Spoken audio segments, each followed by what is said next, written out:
Assalamualaikum warahmatullahi wabarakatuh. Bismillahirrahmanirrahim. Alhamdulillahirrabbilalamin.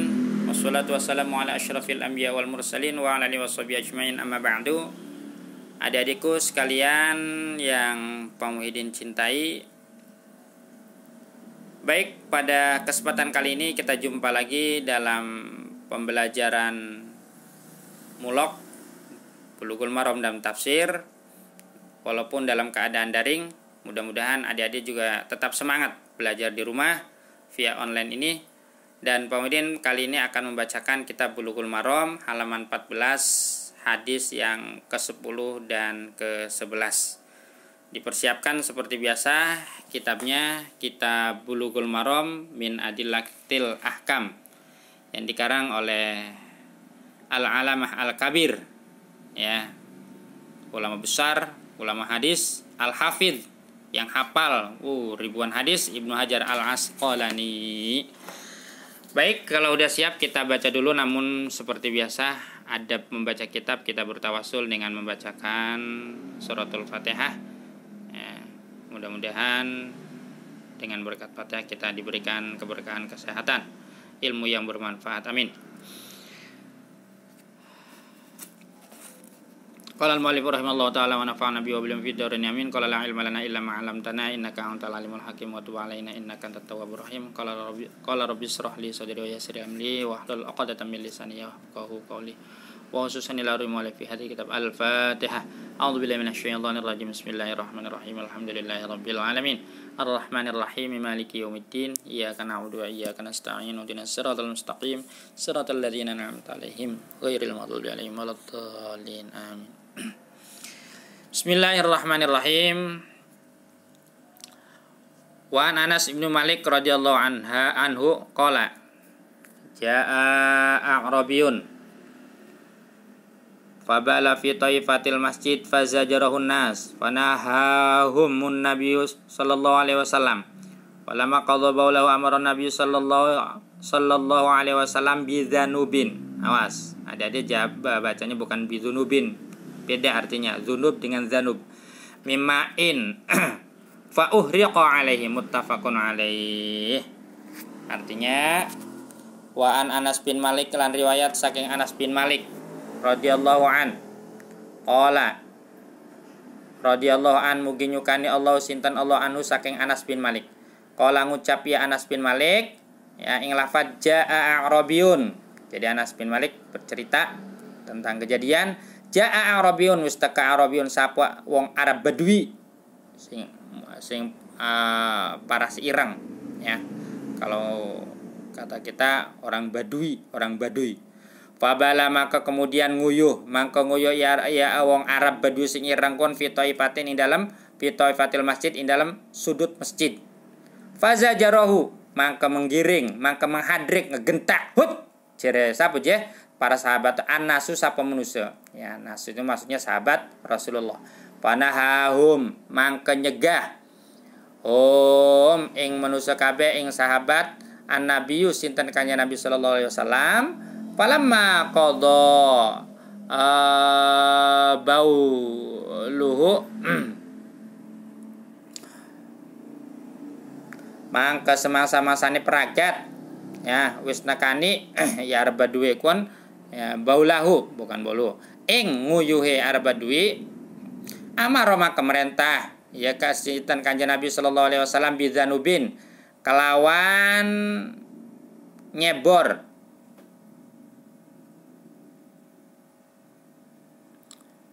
bidzanubin kelawan nyebor timbe, ya, ngambil timbe.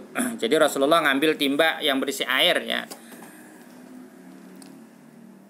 mimain saking banyu, bidzanubin kelawan timbe, mimain saking banyu, fa uhriqa mangke ngelekaken, ya, mungkin nyebor gitu, ya, alaihi ing atase uyuwe kuwi. Fa uhriqa mangke nyebor, ngelekaken, ya kanjeng Nabi alaihi ing atase uyuh kon.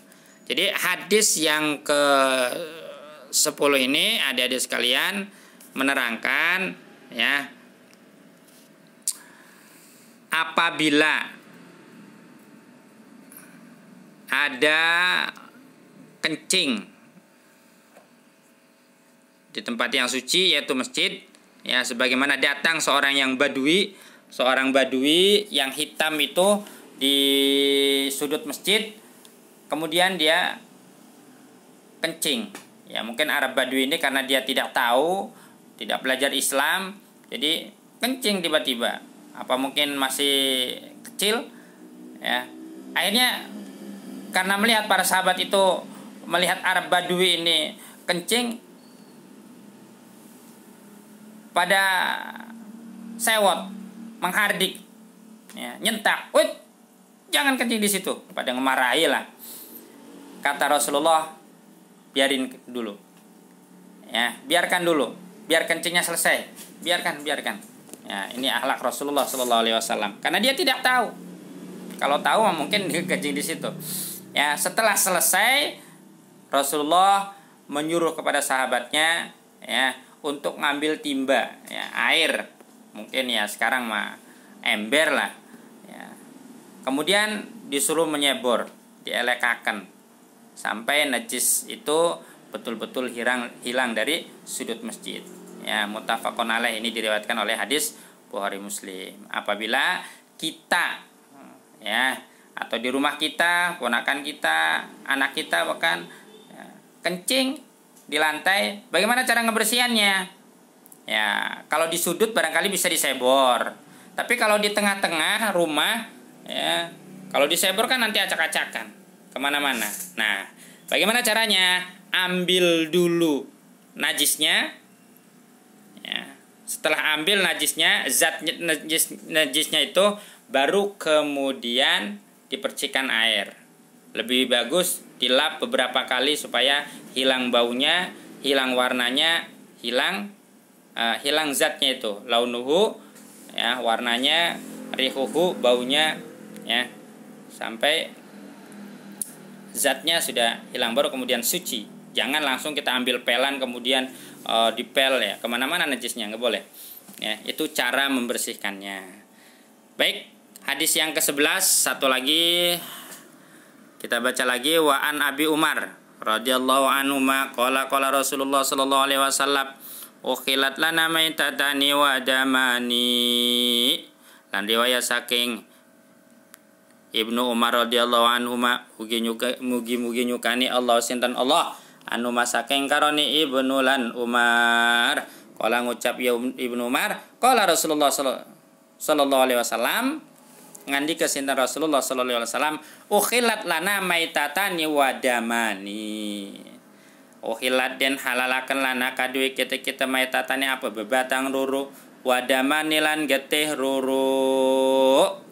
Ya, halal 2 darah dan halal juga 2 bangkai. Jadi ada 2 bangkai yang mati tidak kesembelih, nah boleh dimakan. Ya. Apa itu 2 bangkai, 2 darah tersebut? Fa'amal maitatani, mangka ana punutai maitatani bebatang ruru, fal jaradu mangka iku walang, wal khut lan iwak. Ya. Jadi belalang dan ikan walaupun matinya tidak disembelih atas nama Allah, ya silakan saja. Ya, belalang tempur, atau ikan apa aja lah. Ikan, ya, ikan mujair, ikan bandeng. Kalau dulu saya pernah ngirup tuh. Ngirup itu ngendrin di empang dulu, berangkat pagi-pagi. Ya, kadang-kadang tinggal ngambil aja, nyari kemana-mana. Ya, roro iwak gugu. Dapat ikan banyak seember tuh. Ya, kadang-kadang kalau siang udah pada ngempul itu. Ya silakan, selagi masih layak untuk dikonsumsi, halal.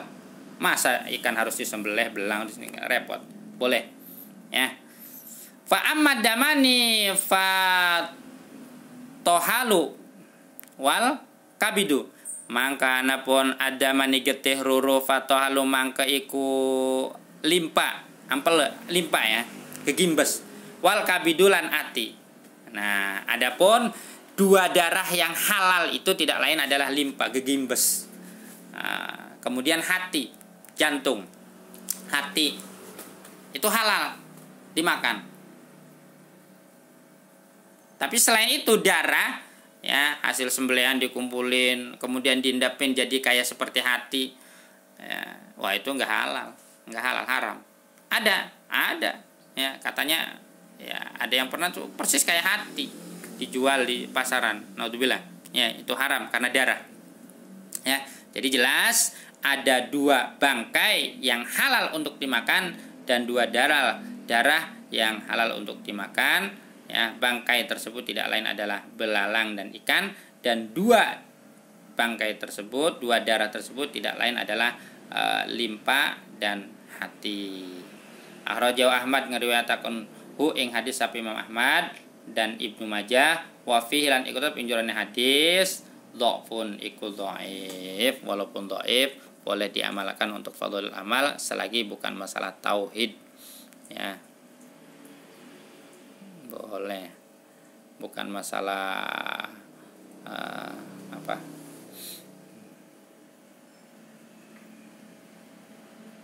Baik, adik-adik sekalian yang dimuliakan Allah, ini saja yang dapat pohon disampaikan. Mudah-mudahan ada manfaatnya. Wallahu a'lam bishawab. Kita akhiri dengan kafaratul majelis, ya.